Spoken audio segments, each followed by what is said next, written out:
রুমের লাইট বন্ধ করার পর ঘুমিয়ে পড়ার চেষ্টা করছিলাম। হঠাৎ অনুভব করলাম আমার শরীরের কাছে কারো হাত। ঘুম থেকে উঠে তাকিয়ে দেখি ম্যাডামের হাত আমার কাছে এসেছে। অবাক হয়ে তাকে জিজ্ঞেস করলাম, ম্যাডাম, এটা আপনি কি করছেন? তিনি বললেন, এখানে তুমি আমার সহকর্মী বা কর্মচারী নও, বরং একজন কাছের মানুষ। তোমাকে দেখে মাঝে মাঝে মনে হয় আরও কাছে আসি।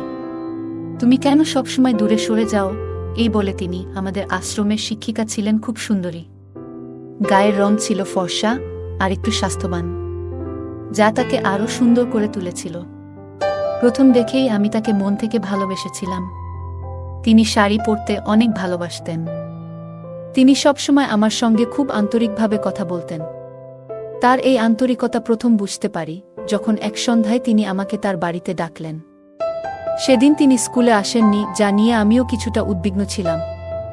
সন্ধ্যায় তার বাড়িতে পৌঁছানোর পর তিনি আমাকে সরাসরি তার ঘরে নিয়ে গেলেন। খুব কাছে এসে শিক্ষিকা বললেন, একা থাকাটা আমার জন্য কঠিন হয়ে যাচ্ছে, তুমি চাইলে আমার এই একাকিত্ব দূর করতে পারো। তার এই কথাগুলো শুনে আমি হতবাক হয়ে গেলাম। কখনো ভাবিনি যে আমার প্রথম চাকরি এত সৌভাগ্য নিয়ে আসবে। আমি তখন আশ্রমে একজন ওয়াচম্যান হিসেবে কাজ করছিলাম। বন্ধুরা, আজকের গল্পটা অনেক বেশি স্পেশাল। আশা করছি তোমাদের ভালো লাগবে। বাংলা অডিও স্টোরি চ্যানেল এ নিয়মিত গল্প পাবেন, তাই গল্পগুলো ভালো লাগলে ভিডিওটি লাইক, শেয়ার এবং চ্যানেলটি সাবস্ক্রাইব করো। সম্প্রতি আমি একটি চাকরি পেয়েছি আশ্রমের একটি স্কুলে। সেখানকার এক সুন্দর শিক্ষিকা ছিলেন অত্যন্ত আন্তরিক এবং বন্ধুসুলভ, যা আমাকে প্রথম দিকে বেশ অবাক করেছিল। এতদিনে আমি যা শিখিনি সেই জীবনের অনেক কিছুই যেন তিনি আমাকে শিখিয়ে দিতে চাইছিলেন। আমার নাম কুনাল, বয়স 28 এবং এই নতুন চাকরির জন্য আমি এই জেলায় স্থায়ী হয়েছি। তবে মাত্র 4 মাসেই একই ধরনের কাজ করতে করতে আমি কিছুটা একঘেয়ে বোধ করছিলাম এবং অন্য কোথাও বদলি নেওয়ার কথা ভাবছিলাম। হঠাৎ একদিন আশ্রমে একটি ঘটনা ঘটে যা আমার জীবনকে নতুন রঙে রাঙিয়ে দেয়। একদিন আশ্রমে কিছু শিশুদের মধ্যে ঝগড়া লেগে যায়। তখনই আমার চোখ যায় একজন সুন্দরী মহিলার দিকে, যিনি শিশুদের সামলাতে কিছুটা বিপাকে পড়েছিলেন। পরে জানতে পারি তিনিই আমাদের নতুন শিক্ষিকা। আমি এগিয়ে গিয়ে শিশুদের ঝগড়া মিটিয়ে দেওয়ার চেষ্টা করি, কারণ তারা তার কথা শুনছিল না। পরিস্থিতি সামলাতে গিয়ে আমার হাত আচমকা আশ্রমের শিক্ষিকার হাতে লেগে যায় এবং সেই মুহূর্তে সবকিছু যেন থমকে দাঁড়ায়। আমার বকুনির পর শিশুরা শান্ত হয়ে যায়, আর সেই মুহূর্তটি আমার জন্য বিশেষ হয়ে ওঠে। আশ্রমে আমার সহকর্মীদের সঙ্গে মিলেমিশে কাজ করার চেষ্টা চালিয়ে যাচ্ছিলাম। আমি আশ্রমের স্কুলে নতুন কাজে যোগ দিয়েছি এবং প্রয়োজনমতো বাচ্চাদের শাসন করতাম। একদিন বাচ্চাদের মধ্যে ঝগড়া হলে তাদেরকে ক্লাসে ফেরত পাঠাতে হয়। তখন ভুলবশত এক শিশুর পা শিক্ষিকা মেম সাহেবের পায়ে লেগে যায় এবং তার পায়ে সামান্য আঘাত লাগে। তাদের সাহায্য করতে আমি মেম সাহেবকে শিক্ষক কক্ষে নিয়ে যাই এবং তার পায়ে ওষুধ লাগিয়ে আরাম দিতে থাকি। সেই সময় শিক্ষক কক্ষে আমরা শুধু দুজনই ছিলাম। মেম সাহেব আমার দিকে তাকিয়ে বললেন, তুমি কি এই আশ্রমে নতুন কর্মচারী? তারপর তিনি নিজের পরিচয় দিয়ে জানালেন তার নাম তানিয়া এবং তিনিও এখানে নতুন শিক্ষিকা হিসেবে যোগ দিয়েছেন। আমি বিনয়ের সাথে তাকে অভিবাদন জানাই এবং নিজের পরিচয় দেই। তিনি আমাকে ধন্যবাদ জানিয়ে বলেন, প্রথম দিনে এই রকম সাহায্য পাবো আশা করিনি। মেম সাহেবের পায়ে ব্যান্ডেজ লাগিয়ে আমি অন্য কাজে ফিরে যাই। কিছুক্ষণ পরে শিক্ষক কক্ষে পানি দিতে গেলে দেখি তানিয়া মেম সাহেব সেখানে বসে পা মালিশ করছেন। আমি তাকে পানি দেই এবং জিজ্ঞেস করি, আপনার কি ব্যথা বেড়েছে? তিনি মাথা নেড়ে সম্মতি দেন। ঠিক তখনই আরেকজন মেম সাহেব এসে তানিয়া মেম সাহেবের খোঁজ খবর নেন এবং আমাকে অনুরোধ করেন, তুমি কি তানিয়া মেম সাহেবকে তার বাড়ি পৌঁছে দিতে পারবে?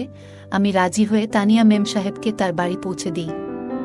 বাড়িতে পৌঁছানোর পর তাকে সঠিকভাবে ঘরের ভেতর নিয়ে যাই এবং বিশ্রামের ব্যবস্থা করি। এরপর আমি তার কাছে রান্নাঘর কোন দিকে জানতে চাই। তিনি হাত দিয়ে ইশারা করে দেখাই দিলেন। তারপর তার জন্য রান্নাঘরে গিয়ে চা তৈরি করি। তানিয়া মেম সাহেব ফ্রেশ হয়ে এসে চা নিয়ে ধন্যবাদ জানান। যাওয়ার সময় তার হাসি মুখ দেখে মনে হয় আমার সাহায্য তাকে অনেক খুশি করেছে। আমিও তাকে সাহায্য করতে পেরে মনে মনে অনেক খুশি ছিলাম। তিনি ছিলেন অসাধারণ সুন্দরী এক মহিলা। ম্যাডাম যখন আমার কাজের প্রশংসা করতেন তখন মনটা বেশ ভালো লাগত। একদিন তিনি স্নেহভরে আমার মুখে হাত বুলিয়ে দেন এবং সেটা আমার জন্য এক অন্যরকম অনুভূতি ছিল। যদিও আমি বয়সে তার থেকে ছোট ছিলাম, তবুও তার এই আন্তরিকতা আমাকে মুগ্ধ করেছিল। ম্যাডাম ৩৫ বছরের হলেও তার সৌন্দর্য এবং ব্যক্তিত্ব মনকাড়া ছিল। প্রথম দিনেই তার বাড়িতে পৌঁছে গিয়েছিলাম আর তার ব্যবহারে মুগ্ধ হয়ে গিয়েছিলাম। এরপর থেকে ম্যাডামের কোনো ছোটখাটো কাজ থাকলে তিনি আমাকে ডাকতেন আর আমি আনন্দের সঙ্গে সব কাজ করে দিতাম। তিনি আমার কাজে সন্তুষ্ট ছিলেন। আমার সাথে বিভিন্ন ধরনের কথা বলতেন। তার কথাগুলো শুনতে আমার অনেক ভালো লাগত। মনে হতো তার কথায় এক ধরনের জাদু আছে। মনে মনে আমি তাকে পছন্দ করতে থাকি। একদিন ম্যাডামের জন্মদিন এলো। কিছু সহকর্মীকে তাকে জন্মদিনের শুভেচ্ছা জানাতে দেখে আমিও তাকে শুভেচ্ছা জানাতে চাইলাম। আমাদের চোখাচোখি হলে মনে হলো খালি হাতে শুভেচ্ছা জানানোটা ঠিক হবে না। এমন সময় তিনি আমার দিকে এগিয়ে আসছিলেন। কিন্তু ঠিক তখনই প্রধান শিক্ষক আমাকে ডেকে নিলেন এবং আমি সেখান থেকে চলে গেলাম। সারা দিন চেষ্টা করেও তাকে শুভেচ্ছা জানাতে পারিনি। বিকেলে ম্যাডাম নিজেই আমাকে তার বাড়িতে জন্মদিনের অনুষ্ঠানে আমন্ত্রণ জানালেন। রাতে ঘরে ফিরে আমি সুন্দরভাবে প্রস্তুতি নিলাম আর তার জন্য একটি উপহার কিনে তার বাড়ির উদ্দেশ্যে রওনা দিলাম।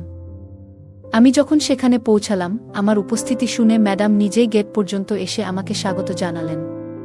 তার বাড়ি ছিল খুবই সুন্দর ও পরিপাটি, যা দেখে আমার চোখ আটকে গেল। আমার ছোট ভাড়া করা ঘরে যে সৌন্দর্য ছিল না, তা তার বাড়ির প্রতিটি কোণেই খুঁজে পেলাম।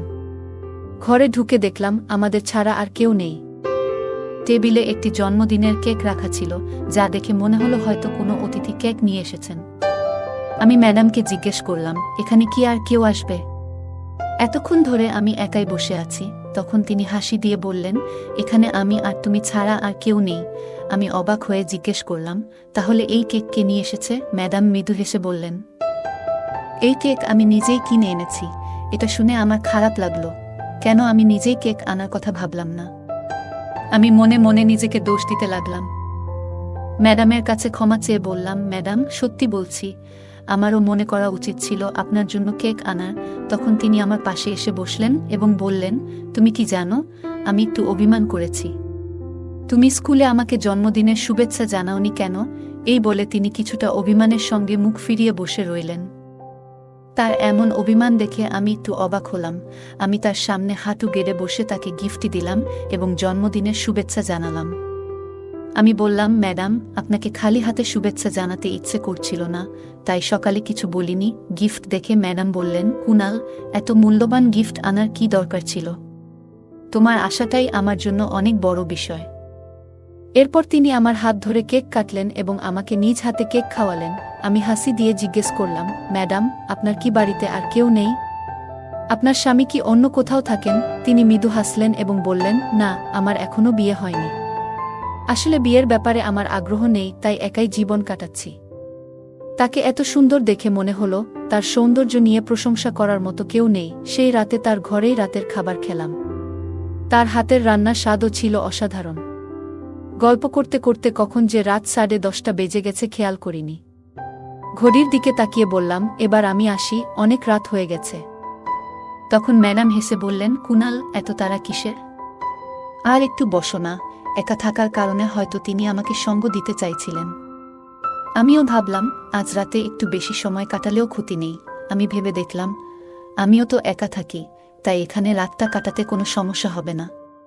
তখনই ম্যাডাম বললেন, কুনাল, আজ রাতটা এখানে থেকেই যাও। সকালে তাড়াতাড়ি যেতে চাইলে চলে যেও। একটু ইতস্তত করে আমি রাজি হয়ে গেলাম।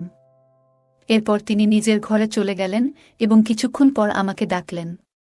আমি ঘরে ঢুকেই বললাম, ম্যাডাম, সরি, আপনি যদি আমাকে ডাকেননি, তাহলে আমি ভুল করে চলে এসেছি। তিনি হাসলেন এবং বললেন, না, আমি তোমাকেই ডেকেছিলাম। তখন বুঝলাম তিনি কিছু সাহায্য চান। ম্যাডাম বললেন, পেছনের হুকগুলো খুলতে পারছি না, তুমি কি একটু সাহায্য করতে পারবে? আমি লজ্জা পেলেও তার কথা শুনে তাকে সাহায্য করলাম। কাজ শেষ হলে আমি তাড়াতাড়ি ঘর থেকে বেরিয়ে এলাম। সেই রাতটি তার বাড়িতেই কাটালাম এবং সকালে আমার নিজের ঘরে ফিরে গেলাম, কারণ অফিসের ইউনিফর্ম সেখানেই ছিল। এরপর কয়েকদিন কেটে গেল, কিন্তু ম্যাডাম স্কুলে আসেননি। 2 দিন পর তার কাছ থেকে ফোন পেলাম। ম্যাডাম বললেন, কুনাল, তোমার একটু সাহায্য চাই। তার কথায় দ্রুত তার বাড়িতে গেলাম। সেখানে গিয়ে দেখি তিনি খুবই দুর্বল, চলাফেরা করতেও কষ্ট হচ্ছে। আমি তার স্বাস্থ্যের খোঁজ নিলাম। তখন জানালেন তার পিঠে ব্যথা হওয়ায় তিনি স্কুলে আসতে পারেননি। আমি তার জন্য ওষুধ নিয়ে এলাম, কিন্তু বললেন তাতে তেমন কাজ হয়নি। তারপর অনুরোধ করলেন, তুমি কি একটু গরম তেল দিয়ে মালিশ করতে পারবে? তাতে হয়তো আরাম পাব। তার প্রয়োজন দেখে আমি সাধ্যমতো সাহায্য করলাম, কিন্তু মনের ভিতরে কেমন যেন একটু অস্থিরতা কাজ করছিল। আমি ম্যাডামের প্রয়োজনের কথা ভেবে তাকে সাহায্য করতে রাজি হলাম। তিনি যেন দ্রুত সুস্থ হয়ে উঠতে পারেন, সেই আশায় রাত 9টার দিকে তার পিঠে তেল মালিশ করতে শুরু করলাম। আমার হাতের স্পর্শে মাঝে মাঝে ম্যাডামের মুখ দিয়ে অস্বস্তির শব্দ বের হচ্ছিল। মনে হচ্ছিল খুব ব্যথা পাচ্ছেন। তিনি তরুণ এবং আত্মবিশ্বাসী একজন মানুষ, কিন্তু ব্যথায় কষ্ট পাচ্ছিলেন। আমি তার প্রতি সহানুভূতিশীল থেকে নিজের আবেগকে নিয়ন্ত্রণ করলাম এবং কাজ শেষে ঘর থেকে বেরিয়ে এলাম। ম্যাডাম অনুরোধ করলেন, দিনের বেলায় তোমার কাজ করো, তবে কয়েকদিন রাতেও এখানে থাকো। যখন আর দরকার হবে না, আমি নিজেই বলবো। একা থাকার কারণে তার আশেপাশে সহায়তার কেউ ছিল না। আমি ভেবে দেখছিলাম রাত্রে থেকে তার পাশে থেকে সাহায্য করব কিনা। তখনই ম্যাডাম বললেন, সংকটে নিজের লোকেরাই পাশে থাকে। তোমাকে নিজের লোক মনে করেই বলছি, তুমি যদি থেকে যেতে চাও, আমি কৃতজ্ঞ থাকব। তার কষ্ট দেখে আর না বলতে পারলাম না। বললাম, আমি আপনার পাশে আছি, চিন্তা করবেন না, যতদিন প্রয়োজন ততদিন আমি থাকব। ম্যাডাম আমার কথা শুনে হাসলেন, খুশি হলেন। সেই রাতে কাজ শেষ করে তার বাড়িতে গেলাম, তার জন্য নিজের হাতে রান্না করলাম। গত কয়েক মাসে তার জন্য কিছু করার সুযোগ পেয়ে নিজেও ভালো লাগছিল। আমি ম্যাডামের দেখভাল করতে করতে বেশ অভ্যস্ত হয়ে গিয়েছিলাম। একদিন আমি রান্না করে তার জন্য খাবার বানিয়ে দিলাম। আমার হাতের রান্না খেয়ে ম্যাডাম খুব খুশি হলেন এবং হাসিমুখে আমার হাত ধরলেন। সেই মুহূর্তটা আমার জন্য কিছুটা বিশেষ হয়ে উঠেছিল। রাতে ম্যাডামের পিঠে মালিশ করে যখন ঘুমানোর জন্য উঠলাম, তিনি আমাকে থামিয়ে বললেন, আজ তুমি আমার রুমেই ঘুমিয়ে পড়ো, যদি রাতে আমার কোনো প্রয়োজন হয় তবে তোমাকে ডেকে নিতে পারবো। আমি একটু দ্বিধায় ছিলাম, কিন্তু তার একাকিত্ব ও অসুস্থতার কথা ভেবে থেকে যাওয়ার সিদ্ধান্ত নিলাম। রুমের লাইট বন্ধ করার পর ঘুমিয়ে পড়ার চেষ্টা করছিলাম। হঠাৎ অনুভব করলাম আমার শরীরের কাছে কারো হাত। ঘুম থেকে উঠে তাকিয়ে দেখি ম্যাডামের হাত আমার কাছে এসেছে। অবাক হয়ে তাকে জিজ্ঞেস করলাম, ম্যাডাম, এটা আপনি কি করছেন? তিনি বললেন, এখানে তুমি আমার সহকর্মী বা কর্মচারী নও, বরং একজন কাছের মানুষ। তোমাকে দেখে মাঝে মাঝে মনে হয় আরও কাছে আসি। তুমি কেন সবসময় দূরে সরে যাও? আমি নম্রভাবে বললাম, ম্যাডাম, আমি আপনার প্রতি শ্রদ্ধাশীল। আমাদের মধ্যে সামাজিক বা মানসিক দূরত্ব রয়েছে, যা পার হওয়া আমার পক্ষে সম্ভব নয়। তিনি হাসলেন এবং বললেন, আমার কাছে এসব বিষয় তেমন গুরুত্ব পায় না। তুমি যা ভাবছ, আমি তা নিয়ে মাথা ঘামাই না। তবে আমি তাকে স্পষ্ট করে জানালাম, আপনার প্রতি আমার শ্রদ্ধা অনেক, কিন্তু আমি সম্পর্কে সীমা মেনে চলতে চাই। আমার কথা শুনে ম্যাডাম কিছুটা চুপ থাকলেন। সেই রাতটা আমরা শুধু কথোপকথনের মধ্যে দিয়ে কাটিয়ে দিলাম, কোনো ভুল বোঝাবুঝি না রেখে। আমার মনে হলো আমার কথাগুলো তার পছন্দ হয়নি। তিনি মনে মনে অনেক কষ্ট পেয়েছেন হয়তো, কিন্তু আমার কিছু করার ছিল না, কারণ আমি ওই ধরনের ছেলে ছিলাম না। আমি একজন এমন মানুষ নই যে কোনো নারীর সাথে সামান্য সময় কাটিয়ে তাকে ভুলে যায়। আমি আপনার মধ্যে আমার জীবনের সাথী খুঁজে পেয়েছি। আমি আশা করি আপনিও আমায় সেই দৃষ্টিতে দেখবেন। আমার কথা শুনেই তিনি একটু দূরে সরে গিয়ে বললেন, আমি তোমাকে আগেই বলেছিলাম যে বিয়ে নিয়ে আমার কোনো আগ্রহ নেই। তাই তো এখনো ৩৫ বছর বয়সেও অবিবাহিত আছি। আমাকে বিয়ে নিয়ে একটু ভাবতে হবে, এখন আমি এর জন্য প্রস্তুত নই। সেই রাতে আমার কথা শুনে তিনি কিছুটা অভিমান করেছিলেন। তবে সত্যি বলতে, আমি এমন কেউ নই যে কিছু সময়ের জন্য সম্পর্ক স্থাপন করে ফেলি। আমি তাকে আমার জীবনের সঙ্গী হিসেবে ভাবছিলাম। মনে মনে তাকে ভালোবেসেছিলাম। সেদিন রাতে আমি তার ঘরে থাকিনি, বরং বাইরে গিয়ে ঘরের লবিতে ঘুমিয়ে পড়ি। অনেক রাত হয়ে যাওয়ায় আমি নিজের ঘরেও ফিরে যেতে পারিনি। পরের দিন স্কুলে যখন আমাদের একে অপরের চোখে চোখ পড়ে, তখন তার আচরণ কিছুটা ভিন্ন ছিল। ওই দিনই তিনি আমাকে স্কুলের বাইরে মাঠে ডেকে কিছু কাগজ আমার হাতে দিলেন এবং বললেন, এগুলো বাইরে কোনো একজনের কাছে দিয়ে আসো। আমি তো তখন শুধুই ওয়াচম্যানের কাজ করছিলাম। বাইরে গিয়ে দেখি সেখানে কাউকে দেখা যাচ্ছে না যাকে কাগজগুলো দিতে হবে। কাগজগুলো কাকে দেওয়া হবে জানার জন্য আমি আবার শিক্ষকদের কক্ষে ফিরে যাই, কিন্তু তখন তিনি সেখানে ছিলেন না। তাকে তখন প্রধান শিক্ষকের কেবিনে যেতে দেখলাম, আর তার সাথে কথা বলার জন্য আমি কেবিনের দিকে গেলাম। আমি প্রধান শিক্ষকের কক্ষের সামনে গিয়ে দাঁড়াই এবং ভেতর থেকে প্রধান শিক্ষক ও ম্যাডামের হাসির আওয়াজ শুনতে পাই। আমি লক্ষ্য করলাম ম্যাডাম আমার সম্পর্কে প্রধান শিক্ষকের সামনে বেশ প্রশংসা করছেন। তার কথাগুলো শুনে আমি বেশ আবেগপ্রবণ হয়ে পড়ি। সেই রাতে আমি আর নিজেকে সামলাতে পারলাম না এবং ম্যাডামকে না জানিয়ে তার বাড়িতে যাওয়ার সিদ্ধান্ত নিলাম। একটি ফুলের তোড়া হাতে নিয়ে আমি তার বাড়ির খোলা দরজা দিয়ে ভেতরে ঢুকলাম। তাকে রান্নাঘরে ব্যস্ত দেখতে পেয়ে আমি তাকে কাঁধে তুলে নিয়ে তার ঘরে নিয়ে গেলাম।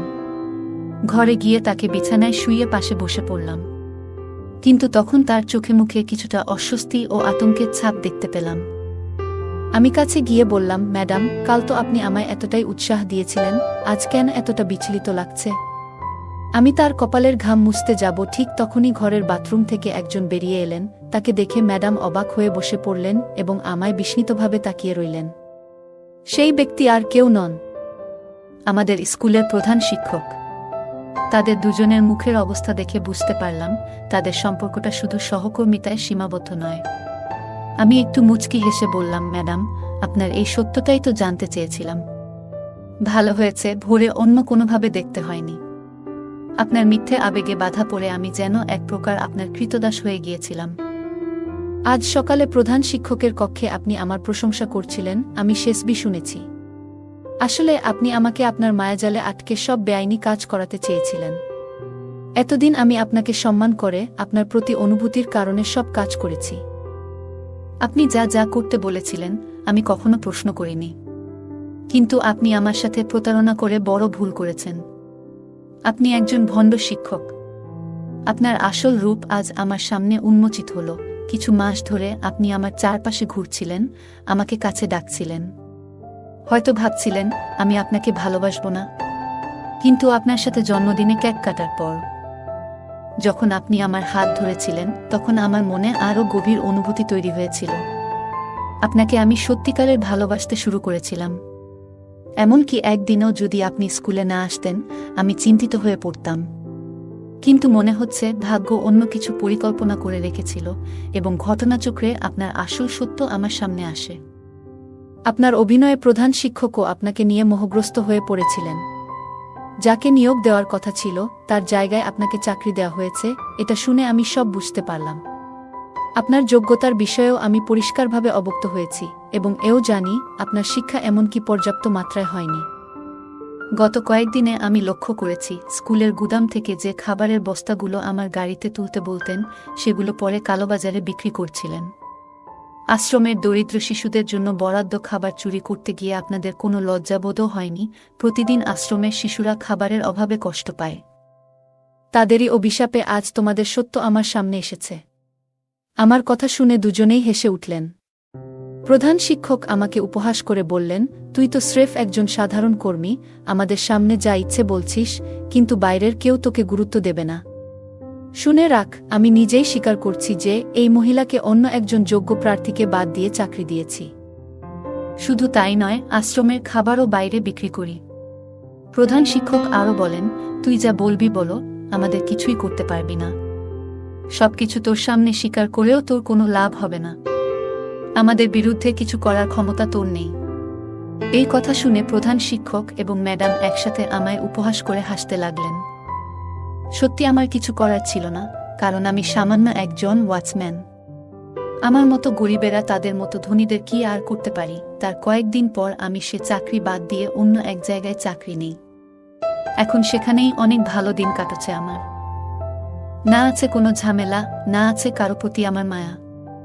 এখানে বেশ ভালো জীবন কাটছে আমার। ম্যাডাম এবং প্রধান শিক্ষক নিজেদের ক্ষমতা এবং পদ ব্যবহার করে অনৈতিক কাজ করছেন।